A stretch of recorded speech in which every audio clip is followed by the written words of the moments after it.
Lo semua tahu nggak, di wilayah bintang All Heaven, binatang petir adalah simbol identitas eksklusif Dewa Petir. Dan siapapun yang memiliki binatang petir adalah tokoh besar.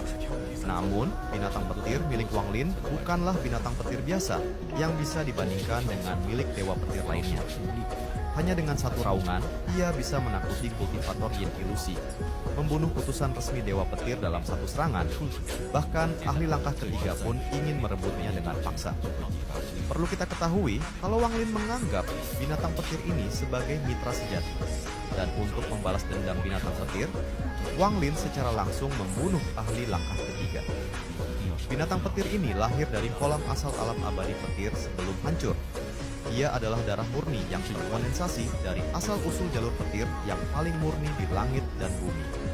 Lahir untuk memegang hukum petir surgawi, ia adalah penegak hukum surgawi yang khusus digunakan untuk menghukum kultivator yang menentang langit.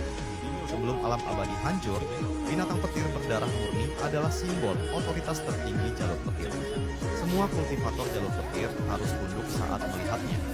Namun setelah alam abadi hancur, binatang petir berdarah murni benar-benar punah. Seluruh wilayah bintang All Heaven tidak bisa lagi menemukan yang kedua. Binatang petir yang dimiliki oleh para dewa petir semuanya adalah berdarah campuran.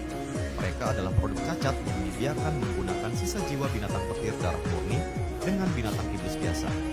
Kemurnian darah mereka bahkan tidak mencapai 1/10.000 dari binatang petir darah murni. Dahulu, ahli kuno Estim Tianbao saat membuat kereta perang pembunuh dewa, sengaja masuk jauh ke dalam alam abadi petir dan dengan susah payah menangkap satu-satunya binatang petir darah murni ini. Ia menyegel jiwa binatang itu secara utuh ke dalam kereta kedua dan memasang 4 lapisan segel. Setiap kali satu segel dibuka, kekuatan binatang petir akan meningkat drastis. Akhirnya, kereta itu ditemukan oleh Wang Lin di alam abadi hujan. Saat Wang Lin membuka segel kedua di tanah roh iblis, tanduk perak tumbuh di kepala binatang petir. Berevolusi menjadi binatang petir bertanduk perak. Kekuatan tempurnya melonjak ke tahap akhir ascendant. Dengan binatang ini, Wang Lin berpura-pura menjadi utusan dewa petir dan bertindak bebas di wilayah bintang All Heaven.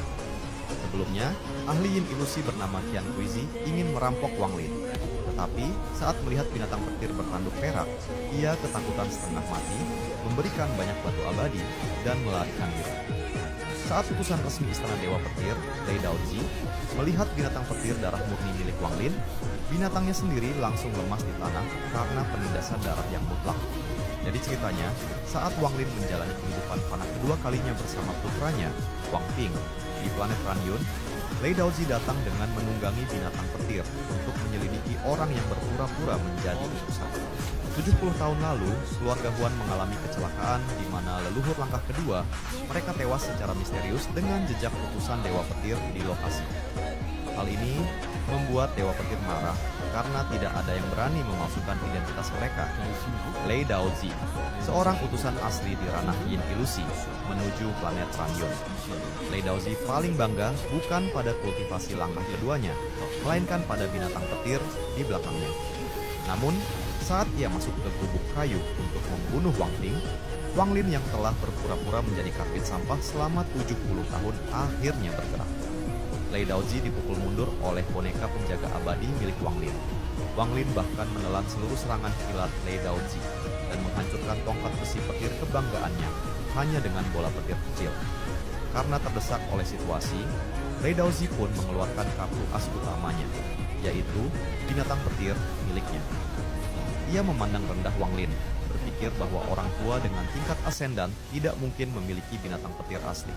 Namun, detik berikutnya, penghinaannya berubah menjadi ketakutan mendalam. Wang Lin mengeluarkan kereta pembunuh dewa yang meledak menjadi cahaya petir yang menyilaukan. Seekor binatang raksasa yang jauh lebih agung muncul, berbentuk seperti lilin dengan tanduk perak yang memancarkan kilat yang sangat terang. Lei Daozi mematung, binatang petir kebanggaannya ngagibrik setengah edan dan menunjukkan ketakutan yang tak tertahankan. Binatang petir bertanduk perak, teriaknya dengan suara gemetar. Ia tahu betul artinya. Utusan tingkat bumi sepertinya bahkan sulit untuk melihatnya sekali seumur hidup.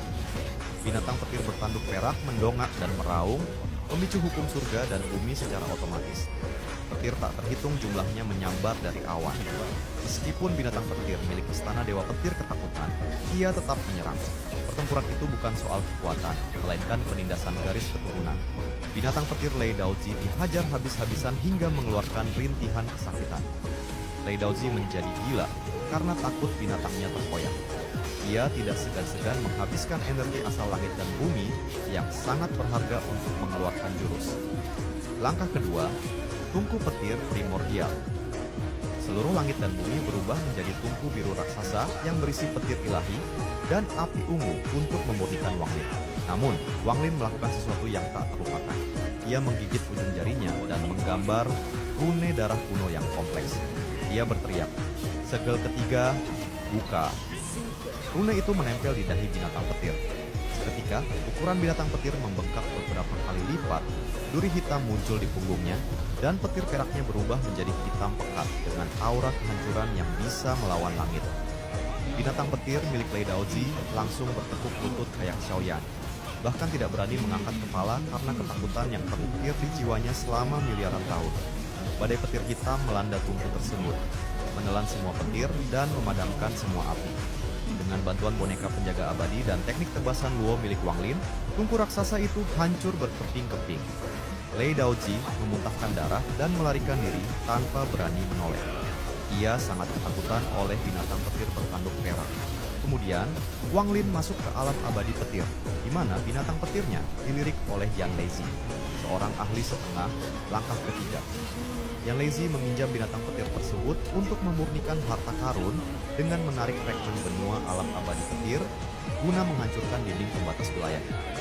Selama setengah tahun, binatang petir direndam di kolam asal alam abadi petir dan diberikan kristal asal usul petir. Yan Lezi membuka segel keempat dan meningkatkan kekuatannya dari yin ilusi awal ke puncak korporal yang. Yan Lezi juga mengukir 108.000 rune petir pada tubuhnya, yang memungkinkannya mengendalikan petir dalam radius 10.000 mil. Saat dikembalikan ke Wanglin, binatang itu tampak seperti anak kecil yang manja, meski penampilannya lebih sangar dengan rantai besi di lehernya. Namun, siapa sangka binatang petir bertanduk perak yang sangat kuat ini akhirnya tewas dengan jiwa yang hancur. Ia tidak mati dalam perang besar atau di tangan lawan setingkat, melainkan dihancurkan menjadi debu oleh ahli langkah ketiga, Shui Daozi, hanya dengan satu lambaian tangan. Saat itu, Wanglin melarikan diri ke wilayah bintang laut awan, tetapi secara tidak sengaja membongkar aura penguasa tersegel. Shui Daozi, pengkhianat penguasa tersegel generasi pertama, berniat membunuhnya.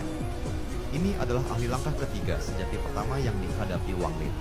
Wanglin mengeluarkan semua kartu asnya. Binatang petir mengerahkan seluruh kekuatannya, memicu 108.000 runa, dan memanggil bayangan Yan Lezi. Kekuatan tempurnya mendekati tingkat menengah Nirvana Shatterer. Namun, Shui Daozi hanya mengucapkan satu kalimat, "We walk the talk, not only talk the talk." Seketika waktu membeku, semua mantra, harta karun, bahkan pikiran Wanglin terhenti. Shui Daozi melambaikan tangan ke arah kereta pembunuh dewa yang membawa jiwa binatang petir. Kereta itu hancur seperti kaca, dan asal-usul binatang petir dihapus seketika tanpa sempat mengerang atau melihat Wanglin untuk terakhir kalinya. Wanglin melihat rekan seperjuangannya selama 2000 tahun mati di depannya, tanpa bisa menggerakkan satu jari pun. Air mata darah mengalir dari matanya. Ia bersumpah akan membunuh orang tersebut. Bertahun-tahun kemudian, Wanglin kembali dari alam luar dan secara pribadi membunuh Shui Daozi untuk membalas dendam. Meskipun binatang petir telah tiada, asal-usul petir miliknya menyatu dengan kesadaran ilahi Wanglin dan menjadi bagian penting dari asal-usul petir Wanglin sendiri.